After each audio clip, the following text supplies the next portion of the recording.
Carolyn Bourdeaux of Georgia. She's part of the original group of moderates who negotiated with Speaker Pelosi to get the deadline set for an infrastructure vote this week. Congresswoman, thanks for joining us. So we're obviously past the September 27th deadline for a vote on infrastructure, which is supposed to be Monday. Pelosi promised that. But is the vote going to happen today? And if it doesn't, what would your reaction be? Well, first of all, we're feeling very optimistic about getting this done. Back in my prior life, I used to work on state budgets and worked on those during the Great Recession when it was really tough.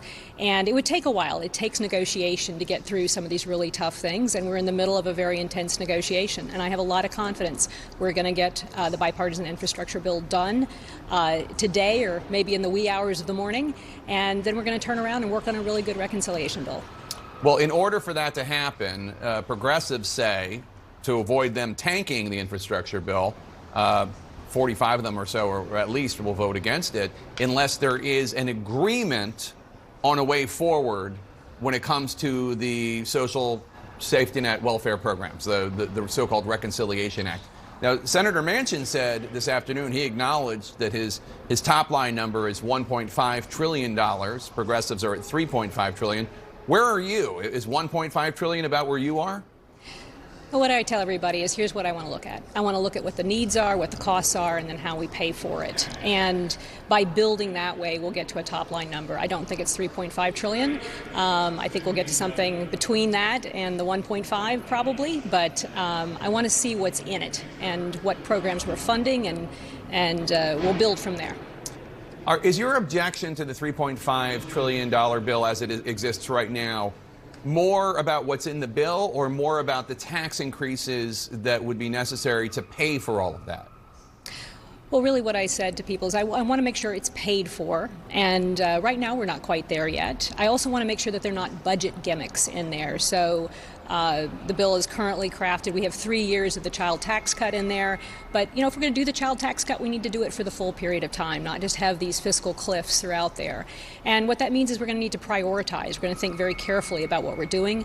I also prefer that we really focus on needs. We make sure that we are really targeting where there is a really serious need in this country. And I think there are a lot of great things we're going to do, but we need to build it around that kind of criteria. Your moderate colleague, Congresswoman Stephanie Murphy of Florida, she made an interesting argument, which is that she doesn't even think that the way the Congressional Budget Office scores these bills, which is, you know, explains what's in them and how to pay for them and whether or not that's going to work, makes any sense when it comes to the climate change provisions, because they can't count the cost of not addressing climate change. All of the billions and billions of dollars in destruction we see happening out west or in Florida, et cetera.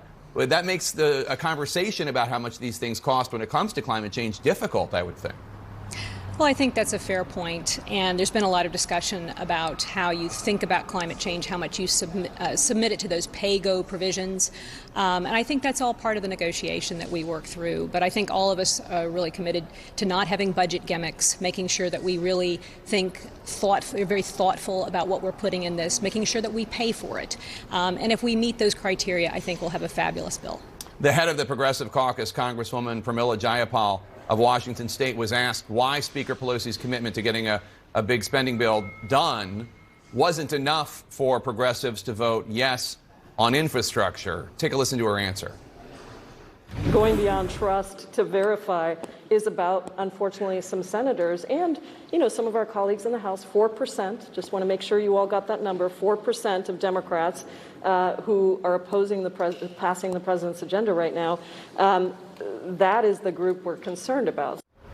4%. It seems like you might be part of the 4% she's talking about.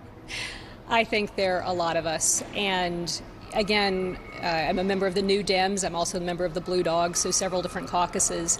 And both of them have really outlined their priorities, and they're very much along what I was talking about before. You know, we want to see these paid for. We want to make sure it addresses needs. We want to make sure there are no budget gimmicks.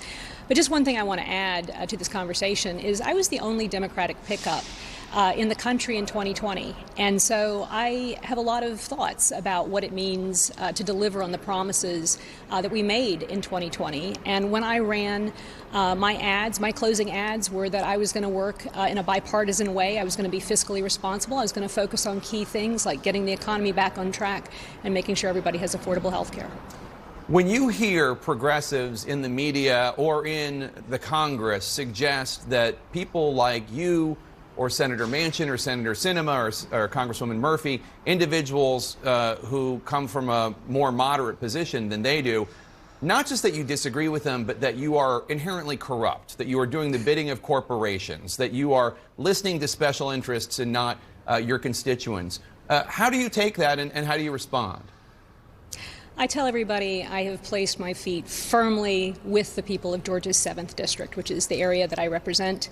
You can go look at the ads that I closed my campaign with, where I was the only Democrat to flip a seat in the country in 2020. And again, really what I ran on was that I could work in a way that was bipartisan, that was fiscally responsible, and that could really deliver for the American people. It was a very pragmatic message. And as I go through this process, I am very intent on delivering what I promised. And you still think infrastructure is going to happen tonight or early tomorrow morning, and there will be some sort of agreement on the reconciliation bill? I am very optimistic that we're going to get the infrastructure bill done, and I'm very optimistic that we're going to make great progress on reconciliation throughout the day. But that bill has a lot of work that remains to be done, and I think that negotiation will continue on for the next few weeks. Democratic Congresswoman Carolyn Bourdeaux of Georgia, thank you so much. Good to see you. Good to be here.